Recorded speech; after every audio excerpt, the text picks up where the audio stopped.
Hello बच्चों, कैसे हो आप सभी। उम्मीद करते हैं आप सभी अच्छे होंगे और अपने एग्जाम्स की तैयारी काफ़ी अच्छे तरीके से कर रहे होंगे। मैं जितेंद्र गुप्ता स्वागत करता हूँ आप सभी का इस यूट्यूब चैनल में।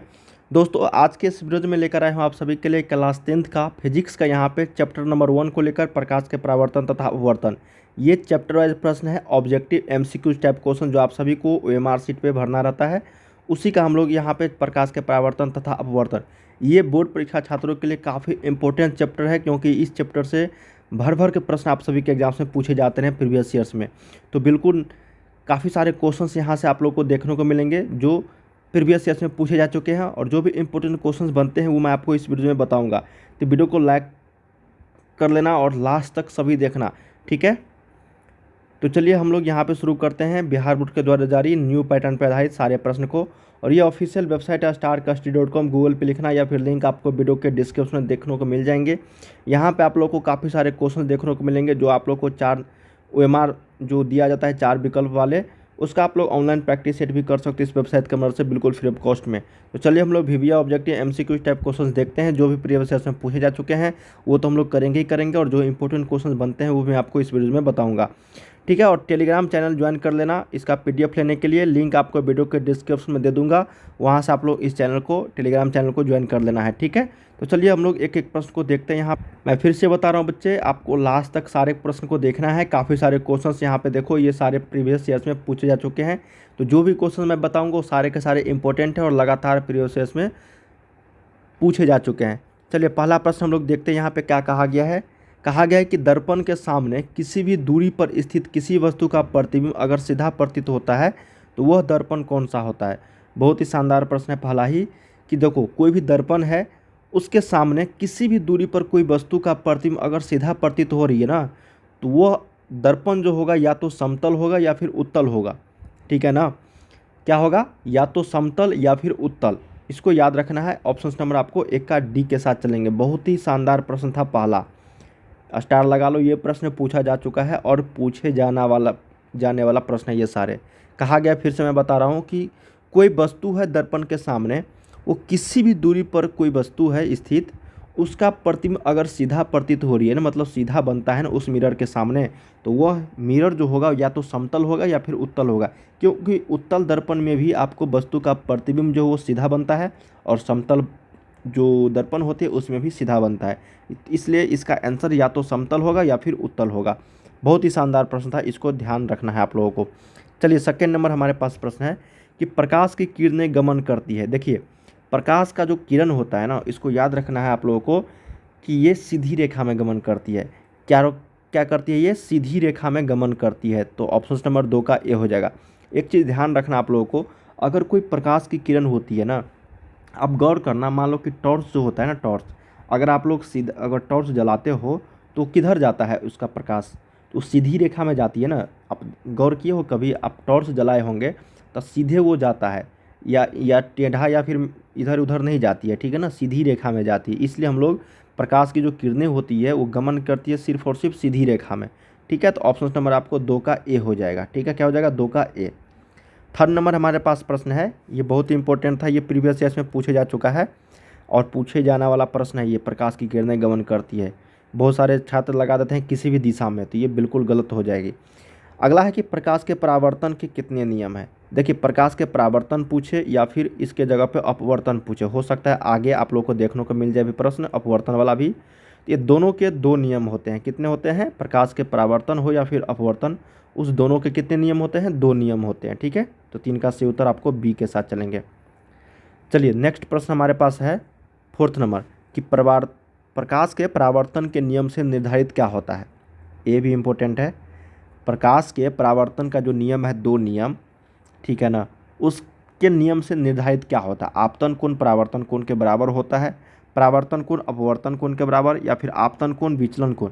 देखिए अपवर्तन कोण तो होगा नहीं क्योंकि परावर्तन हो रही है, विचलन कोण भी नहीं होगा क्योंकि विचलन कोण की बात ही नहीं होती है परावर्तन और अपवर्तन में। तो इसलिए सही उत्तर इसका क्या हो जाएगा, 4 का ए हो जाएगा बच्चे, कि आपतन कोण जो है वो परावर्तन कोण के बराबर होता है। जब आप लोग प्रकाश के परावर्तन के नियम पढ़ोगे 2 नियम, तो उसमें आपको एक आपतन कोण जो परावर्तन कोण के बराबर होता है, ठीक है। और एक जो होता है जैसे कोई प्रकाश की किरण आपतित होती है तो वो परावर्तित हो जाती है, ठीक है ना। तो ये भी आपको प्रकाश के परावर्तन के नियम है, इसको ध्यान में रखना है। फिफ्थ नंबर हमारे पास है कि प्रकाश तरंग का उदाहरण कौन सा है। देखिए प्रकाश तरंग जो होती है ना, वो प्रकाश कौन सी तरंग है, यही हमारे पास प्रश्न है। प्रकाश जो है वो कौन सी तरंगें हैं। यहाँ से 2 क्वेश्चन बनते हैं बच्चे। प्रकाश जो है वो किस तरह का तरंगे है और प्रकाश किस तरंग का उदाहरण है। देखो प्रकाश जो है ना, ये विद्युत चुम्बकीय तरंग है, ये मानते हैं बच्चे कि विद्युत चुम्बकीय तरंग होती हैं प्रकाश। लेकिन प्रकाश जो है एक अनुप्रस्थ तरंगे होती है। क्या होती है? अनुप्रस्थ तरंगे। प्रकाश जो है वो अनुप्रस्थ तरंगे होती है, इसको अभी आप लोग ध्यान में रखना है। प्रकाश जो है वो अनुप्रस्थ तरंगे होती है, ठीक है। यहाँ पे 5 का ऑप्शन नंबर आपको बी के साथ चलेंगे, विद्युत चुम्बकीय तरंगे होती है प्रकाश तरंग। और ध्वनि तरंग अगर बात करेंगे तो ध्वनि तरंगे जो होती है वो अनुदैर्ध्य तरंगे होती है। क्या होती है? अनुदैर्ध्य तरंगे, ठीक है। तो इसको मैं आपको ट्रिक से बता रहा हूँ कि जब भी आप लोग अनुप्रस्थ और अनुदैर्ध्य में कन्फ्यूजन होगा ना, तो आपको याद रखनी है प्रकाश। क्या याद रखनी है बच्चे? देखो ये प्रश्न बहुत ही बार पूछा जा चुका है, याद रखना है प्रकाश। प्रकाश में प्र आ रहा है ना, तो इसलिए अनुप्रस्थ, देखो अनु दोनों में है, अनुदैर्ध्य और अनुप्रस्थ में भी अनु है और अनुदैर्ध्य में भी अनु है। तो यहाँ पे प्रकाश में अनु के बाद क्या आ रहा है? प्रस्थ। तो इसलिए याद रखना है प्र से प्रकाश, प्र से प्रस्थ, अनुप्रस्थ। समझ में आ रही है ना? तो इसलिए याद रखना है कि प्रकाश जो है वो अनुप्रस्थ तरंगे हैं। और बाकी बचा क्या? ध्वनि तरंगे। ध्वनि तरंगे बचा ना, तो ध्वनि तरंगे क्या हो जाएगा आपका? ये हो जाएगी आपको अनुदैर्ध्य तरंगे। इसमें कन्फ्यूजन मत होना। नेक्स्ट है हमारे पास 6 नंबर की समतल दर्पण द्वारा बना प्रतिबिंब जो होता है वो क्या होता है। देखिए समतल दर्पण में जो कोई भी प्रतिबिंब होती है ना, वो हमेशा क्या होता है? काल्पनिक प्रतिबिंब होती है। क्या होता है? काल्पनिक। वास्तविक प्रतिबिंब समतल दर्पण द्वारा नहीं बनता है। तो यहाँ से 6 का ऑप्शन नंबर आपको बी के साथ चलेंगे, ठीक है। काल्पनिक मतलब आभासी प्रतिबिंब बनता है। 7 नंबर हमारे पास प्रश्न है, कहा गया है, ये प्रश्न काफ़ी शानदार है बच्चे, कि समतल दर्पण की फोकस दूरी होती है क्या होती है। देखिए समतल दर्पण की जो फोकस दूरी होती है ना, वो शून्य भी नहीं होती है, 50 सेंटीमीटर भी नहीं होती है, 100 सेंटीमीटर भी नहीं होती है, वो अनंत होती है। अनंत मतलब इनफाइनाइट, कोई अनगिनत होती है फोकस दूरी समतल दर्पण की, अनंत होती है, ठीक है। हम लोग गिनती नहीं कर सकते हैं। जैसे ये कोई दर्पण है, समतल दर्पण, ये क्या है? कोई समतल दर्पण है।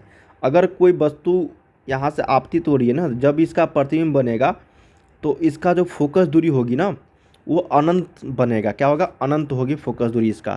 तो ये आपको याद रखनी है। नेक्स्ट हमारे पास 8 नंबर कि अवतल दर्पण के सामने वस्तु को कहाँ पर रखा जाए ताकि प्रतिबिंब उल्टा बने, वास्तविक बने और समान आकार का बने।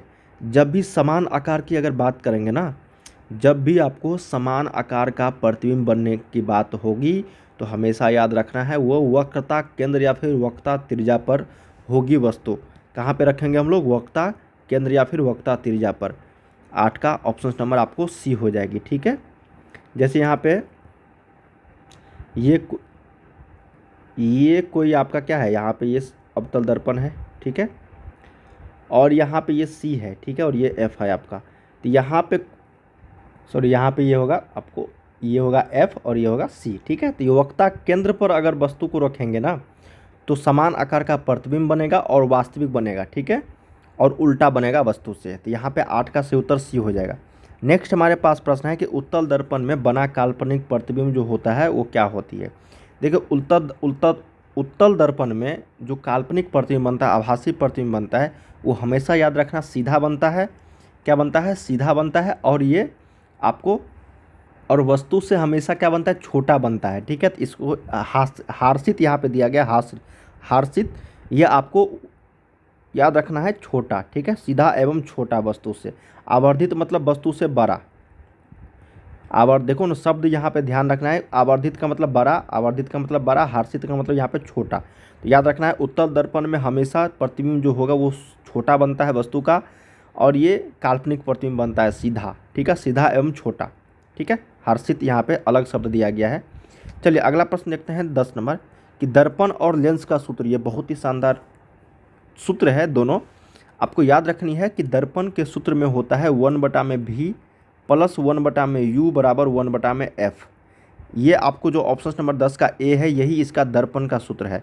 जब लेंस की बात आएगी ना तो ये लेंस फार्मूला होता है 1-v-1/u बराबर 1/f। ये आपका लेंस का सूत्र होता है। क्या होता है? ये लेंस का सूत्र। ये दोनों सूत्र आपको ध्यान में रखनी है, ठीक है। और आवर्धन क्षमता m बराबर जो होता है ना, एक प्लस होती है और एक माइनस होती है, उसको भी आपको ध्यान में रखनी है, आवर्धन क्षमता, ठीक है ना, दोनों का, दर्पण का भी और लेंस का भी। ये चार चीज़ आपको ध्यान में रखनी है, दर्पण का सूत्र, लेंस का सूत्र, दर्पण का आवर्धन क्षमता और लेंस का आवर्धन क्षमता, ठीक है। चलिए हमारे पास 11 नंबर प्रश्न है कि दर्पण बनाने के लिए कौन सा दर्पण उपयुक्त है। सॉरी, दाढ़ी बनाने के लिए, दर्पण नहीं, दाढ़ी बनाने के लिए कौन सा दर्पण उपयुक्त है। बहुत ही शानदार प्रश्न है ये। तो देखे होंगे ना, हजामत लोग जो होता है, हजामत जो दाढ़ी बनाता है, ठीक है, नाई लोग, वो अपने सैलून में अवतल दर्पण का उपयोग करता है, ठीक है। याद रखने, अवतल दर्पण का, किसका? अवतल दर्पण का। 11 का ऑप्शन नंबर आपको बी के साथ चलेंगे, अवतल दर्पण का उपयोग वो करते हैं, सी के साथ, बी नहीं सी के साथ, ठीक है, अवतल दर्पण का उपयोग होता है।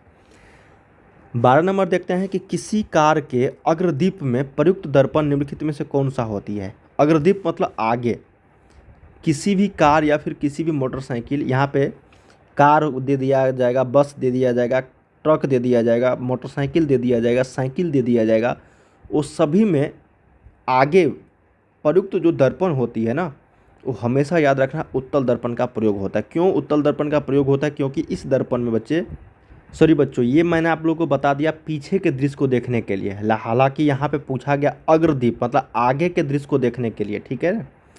आगे के दृश्य को देखने के लिए अवतल दर्पण का उपयोग किया जाता है अग्रदीप में, ठीक है ना। इसको याद रखना है। 12 का ए, अवतल दर्पण, जो हेडलाइट होता है, गाड़ी का हेडलाइट जिसमें लाइट लगा होता है, उसमें अवतल दर्पण का प्रयोग होता है। उत्तल दर्पण का पीछे के दृश्य को देखने के लिए, माफ़ी चाहता हूँ, पीछे के दृश्य को देखने के लिए, ठीक है बच्चे, इसको याद रखना है। पीछे के दृश्य को देखने के लिए उत्तल दर्पण का प्रयोग किया जाता है, ठीक है। 30 नंबर हमारे पास प्रश्न है कि किस दर्पण का उपयोग पश्च, देखो यहाँ पे प्रश्न है कि पश्च दृश्य मतलब पीछे का दृश्य दर्पण के रूप में किया जाता है। यहाँ पे उत्तल दर्पण होगा, क्या होगा? यहाँ पे उत्तल दर्पण होगा, ठीक है। ये आगे का था अग्रदीप, जो हेडलाइट में लगा होता है, जैसे लाइट निकलती है ना, उसमें अवतल दर्पण, और पीछे के दृश्य देखने के लिए उत्तल दर्पण, ये दोनों को याद रखना है। अगला है कि नई कार्तीय परिपाटी के अनुसार दर्पण के सामने रखे गए बिंब की दूरी ली जाती है ऋणात्मक। क्या लिया जाता है? ऋणात्मक। दर्पण के सामने याद रखना है, ऑप्शन नंबर 14 का बी। नेक्स्ट हमारे पास प्रश्न है 15 नंबर। कहा गया कि निम्नलिखित में से किस दर्पण की फोकस दूरी धनात्मक होती है। किस दर्पण की फोकस दूरी जो है वो धनात्मक होती है। हमेशा याद रखना, जो अवतल दर्पण होता है बच्चे, उसमें तो ऋणात्मक होता है, फोकस दूरी जो होता है वो हमेशा ऋणात्मक होता है, हमेशा क्या होता है? ऋणात्मक होता है। लेकिन भाई फोकस दूरी धनात्मक किसकी होती है, ये हमारे पास प्रश्न है, तो वो होता है उत्तल दर्पण की। ये अवतल दर्पण की हमेशा ऋणात्मक होता है, ठीक है। और फोकस दूरी धनात्मक होती है किसकी? आपको उत्तल दर्पण का। 16 नंबर देखते हैं कि यदि किसी बिंब के प्रतिबिंब का आवर्धन ऋणात्मक होती है तो उस प्रतिबिंब की प्रकृति क्या होगी। देखो ना, जिसकी आवर्धन क्षमता ऋणात्मक होगी वो क्या होगा आपका, सब आ रही है ना। जब आवर्धन क्षमता ऋणात्मक होगी ना, तो इसका मतलब हो गया वो अवतल दर्पण होगी। क्या होगी? अवतल दर्पण होगी। और अवतल दर्पण में जो प्रतिबिंब बनता है वो वास्तविक बनता है। क्या बनता है? वास्तविक और वस्तु का उल्टा बनता है। तो 16 का से उत्तर आपको ऑप्शन नंबर ए।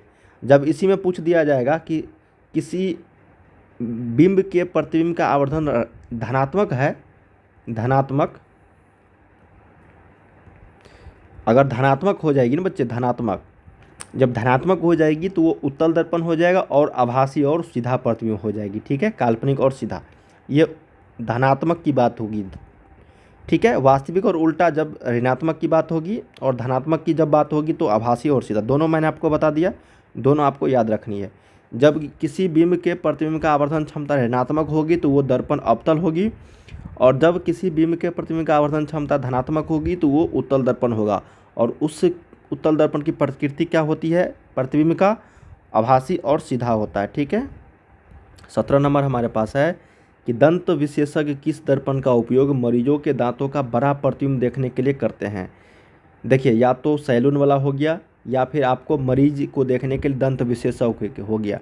ये सारे अपने औजार के रूप में प्रतिबिंब को देखने के लिए अवतल दर्पण का प्रयोग करता है। किसका? अवतल दर्पण का प्रयोग करता है। 17 का ऑप्शन नंबर बी के साथ चलेंगे हम लोग। चलिए अगला देखते हैं 18 नंबर की। कहा गया कि एक प्रयोग में अवतल दर्पण द्वारा किसी बिंब का प्रतिबिंब एक पर्दे पर प्राप्त किया जाता है, ठीक है, जिसमें दर्पण की फोकस दूरी को निर्धारित करने के लिए प्रयोगकर्ता को मापने की क्या ज़रूरत है। देखिए एक प्रयोग हो रही है जहाँ पे अवतल दर्पण द्वारा किसी बिंब का मतलब किसी वस्तु का प्रतिबिंब एक बड़े पर्दे पर प्राप्त किया जाता है, ठीक है, बड़े पर्दे पर प्राप्त किया जाता है, जिसमें कहा गया है कि फोकस दर्पण की फोकस दूरी को निर्धारित करने के लिए प्रयोगकर्ता को मापने की जो है वो ज़रूरत क्या है, मापने की क्या ज़रूरत है फोकस दूरी को निर्धारित करने के लिए। यही हमारे पास प्रश्न है बच्चे। दर्पण तथा पर्दा के बीच की दूरी, दर्पण तथा बिंब के बीच की दूरी, ये दोनों जो है निर्धारित मापने की ज़रूरत है। इसको याद रखना है। ऑप्शन नंबर ए और ऑप्शन नंबर बी, मतलब ऑप्शन नंबर सी हो जाएगा। ए तथा बी दोनों को दर्पण और पर्दा के जो बीच की दूरी है और दर्पण तथा वस्तु के बीच की दूरी, ये दोनों जो है फोकस दूरी को निर्धारित करने के लिए दोनों को मापने की ज़रूरत है, ठीक है। तो 18 का ऑप्शन नंबर आपको सी के साथ चलेंगे। इंपॉर्टेंट प्रश्न था ये। 19 नंबर देखते हैं कि गोलीय दर्पण परावर्तक पृष्ठ की वृत्ताकार सीमा रेखा का व्यास जो है वो क्या कहलाता है। गोलीय दर्पण मतलब हो गया उत्तल और अवतल, ये सारे होता है गोलीय दर्पण का उदाहरण, ठीक है ना, जिसमें कहा गया कि परावर्तक पृष्ठ की वृत्ताकार सीमा रेखा का व्यास जो है कहलाता है, ये कहलाता है गोलीय दर्पण का द्वारक। क्या बोलता है? गोलीय दर्पण का द्वारक कहलाता है। तो 19 का ऑप्शन नंबर आपको डी सही उत्तर हो जाएगी। 20 नंबर देखते हैं। कहा गया कि निम्नलिखित में से कौन उत्तल दर्पण की फोकस दूरी है जिसकी वक्रता त्रिज्या 32 सेंटीमीटर है। इंपॉर्टेंट प्रश्न है ये फार्मूला बेस्ड है कि हम लोग जानते हैं एफ बराबर होता है r/2। क्या होता है? एफ बराबर r/2, जहाँ पे आर का जो होता है वो आपका वक्रता त्रिज्या होती है। तो आर का वैल्यू यहाँ पे देखो 20 नंबर यहाँ पे बना रहा हूँ मैं। आर का मान दिया गया है आपको 32 सेंटीमीटर। क्या दिया गया है? 32 सेंटीमीटर, ठीक है। और हम लोग जानते हैं एफ बराबर होता है r/2। फोकस दूरी बराबर क्या होता है? r/2, मतलब वक्रता त्रिज्या का आधा होता है। तो यहाँ पे 32/2, तो ये हो जाएगा आपका 16। क्या हो जाएगा? ये 16, ठीक है ना। और कहा गया कि उत्तल दर्पण, तो उत्तल दर्पण की जो फोकस दूरी होती है वो आपका पॉजिटिव होता है। क्या होता है? पॉजिटिव होता है ना पॉजिटिव, इसलिए यहाँ पे +16 सेंटीमीटर हो जाएगा, +16 सेंटीमीटर। अगर इसी में अवतल दर्पण की फोकस दूरी पूछा जाता और वक्रता त्रिज्या दिया रहता तो आपको -16 सेंटीमीटर हो जाता। इसलिए चिन्ह परिपाटी का भी यहाँ पे उपयोग हो रहा है। तो 20 का से उत्तर आपको सी हो जाएगा यहाँ पे करेक्ट। 21 देखते हैं बच्चे कि हजामत के लिए किस दर्पण का उपयोग होता है। अभी जस्ट हम लोगों ने पढ़ा कि सैलून में नाई जो होती है, जो बाल बनाने वाला होता है ना, वो आप सैलून में उपयोग जो करता है किसका करता है? अवतल दर्पण का प्रयोग करता है। 21 का से उत्तर आपको एक के साथ चलेंगे, अवतल दर्पण। 22 देखते हैं कि काल्पनिक प्रतिबिंब जो होता है वो क्या होता है। देखिए काल्पनिक प्रतिबिंब जो होता है ना, वो याद रखना है आपको, सीधा होता है। क्या होता है? सीधा। 22 का से उत्तर ऑप्शन नंबर ए के साथ चलेंगे, सीधा होती है। 23 देखते हैं कि गोलीय दर्पण के फोकस अंतर मतलब फोकस दूरी एवं वक्रता त्रिज्या के बीच संबंध। अभी जस्ट हम लोगों ने पढ़ा है एफ बराबर होता है आपका r/2, या फिर इसी को तो लिख सकते हैं हम लोग r बराबर 2f। क्या लिख सकते हैं? r बराबर 2f। देखो ना r बराबर 2f यहाँ पे लिखा गया है और f बराबर r/2 कहीं लिखा हुआ नहीं है। तो यहाँ पे ऑप्शन नंबर 23 का ए जो है ये राइट हो जाएगी। क्या हो जाएगी? राइट हो। चलिए अगला प्रश्न देखते हैं 24 नंबर। कहा गया है कि किसी बिंब का अवतल दर्पण द्वारा बना प्रतिबिंब आभासी, सीधा तथा बड़ा पाया गया, वस्तु की स्थिति कहाँ होनी चाहिए। जब प्रतिबिंब आभासी हो गया ना, और अब दर्पण की बात हो रही है, अवतल दर्पण की बात हो रही है, आभासी वो भी सीधा और तथा बड़ा, क्योंकि अवतल दर्पण में सीधा प्रतिबिंब, आभासी प्रतिबिंब, काल्पनिक, वास्तविक, ये सारे बनता है, ठीक है ना। अवतल दर्पण की बात अगर जब होगी तो आभासी भी बनाएगा, वास्तविक बनाएगा, सीधा भी बनाएगा, छोटा भी बनाएगा, बड़ा भी बनाएगा, सभी तरह के प्रतिबिंब बनाया जा सकता है अवतल दर्पण में, ठीक है। उत्तल दर्पण में सिर्फ और सिर्फ आभासी और वस्तु से छोटा ही बनता है, लेकिन अवतल दर्पण की जब बात होगी तो सभी प्रकार के प्रतिबिंब वो बना सकता है। तो याद रखना है, हम लोगों को कहा गया है कि आभासी बनेगा, सीधा बनेगा, वस्तु से बड़ा बनेगा। तब हम लोगों को रखना पड़ेगा ये कहाँ पे? दर्पण के ध्रुव तथा फोकस, मुख्य फोकस के बीच। जैसे यहाँ पे देखो ये कोई अवतल दर्पण हो जाती है, यहाँ पे आपको पता है पोल होता है, और ये आपको यहाँ पे एफ होती है और यहाँ पे वक्रता त्रिज्या होता है, ठीक है। तो ये फोकस और पोल जो होता है ना, उसके बीच हम लोगों को ये कोई वस्तु रखनी पड़ेगी तब इसका प्रतिबिंब जो बनेगा वो आभासी बनेगा, सीधा बनेगा और वस्तु से बड़ा बनेगा। ठीक है ना, इसको यह ध्यान में रखने की जरूरत है। तो ऑप्शन नंबर 24 का डी हो जाएगा। चलिए अगला प्रश्न देखते हैं 25 नंबर कि किस दर्पण में दूर की वस्तु का प्रतिबिंब सदैव सीधा होता है। किस दर्पण में दूर की वस्तु का प्रतिबिंब, जब भी दूर की वस्तु का बात होगी ना तो हमेशा याद रख लेना बच्चे, या तो वो समतल होगा या फिर उत्तल होगी। ठीक है, जिसमें सदैव सीधा होता है। उत्तल में कभी भी उल्टा प्रतिबिंब नहीं बनेगा उत्तल दर्पण में। ठीक है, और समतल दर्पण में भी नहीं बनेगा, इसलिए या तो समतल होगा या फिर उत्तल होगा। 25 का ऑप्शन नंबर आपको डी होगा। और दोनों में आभासी प्रतिबिंब बनता है। दोनों में क्या होता है, आभासी प्रतिबिंब बनता है। तो बच्चे हम लोगों ने यहाँ पे 1 से लेकर 25 तक प्रश्न किए हैं। इसमें काफ़ी सारे क्वेश्चंस और भी है। मैं फिर से बता रहा हूँ, प्रकाश के परावर्तन तथा अपवर्तन बहुत ही इम्पोर्टेंट टॉपिक्स है आप सभी के बोर्ड परीक्षा छात्रों के लिए। तो यहाँ से भर भर के क्वेश्चन पूछे जाते रहे प्रीवियस ईयर्स में। तो ये इसमें 50 से भी ज़्यादा इंपॉर्टेंट क्वेश्चंस मैंने सिलेक्ट करके लाया हूँ। यहाँ पे हम लोग 1 से लेकर 25 तक प्रश्न किए हैं। अगले वीडियोज में 25 से लेकर आगे के प्रश्न हम लोग करेंगे।